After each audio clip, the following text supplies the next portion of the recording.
नमस्कार, मी Rafiq रदाब एमआयएल global private लिमिटेडचा distributor.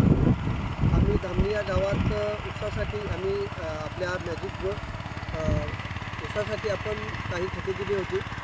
आपण ओलिप spray करून ऊसाची लावण आहे त्यामध्ये स्प्रे केलेला। त्यात आम्ही रिझल्ट पाहतोय, तुम्ही रिझल्ट बघा आणि तुम्ही स्वतःहून ठरवा। साफ चले देखो बोलो चाचा, आमची टीम तुमच्याकडे आल्यापासून तुम्हाला आम्ही लावणसाठी स्प्रे दिला, त्याचा रिझल्ट काय आला तुम्ही जरा तुमच्या थोडक्यात शब्दात तुम्ही सांगा आम्हाला। नमस्कार। जानेवारी महिन्यात मी ऊस लावलेला आहे। पहिला डिसेंबर महिन्यात एक ऊस लावलेला आहे, त्यात 3-2.5 एकर आहे, इकडचे 1 एकर 10 गुंठ आहे। प्रेतींचं मी दोन वेळा केलं आहे। 1.5 महिन्यात माझा अंदाज फरक पडला आहे। ऊस पाला रुंद वाढला आहे आणि उंची वाढली आहे। मग येऊन फरक पडला, तुम्ही येऊन बघा। ऊसाची जाडी पण वाढलेली आहे, पानाची ऊसाची जाडी बी वाढली आहे, उंची बी वाढली आहे, सगळे आपण बघू शकता।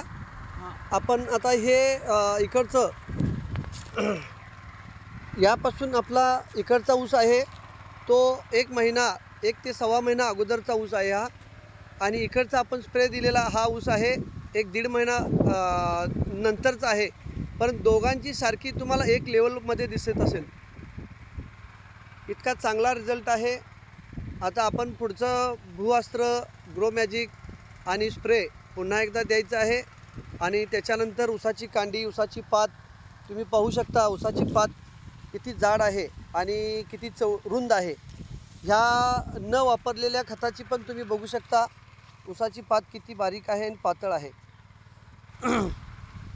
मित्रांनो, आपल्या MI लाईफस्टाईलच्या आपल्या खतांची एवढा प्रादुर्भाव, एवढा चांगला रिझल्ट आहे, तुम्ही स्वतः डोळ्यांनी येऊन बघू शकता, आणि तुम्ही सर्वांनी हीच खते वापरावी अशी इच्छा बाळगतो, आणि तुम्हाला पुढच्या व्हिडिओसाठी इथेच थांबवतो।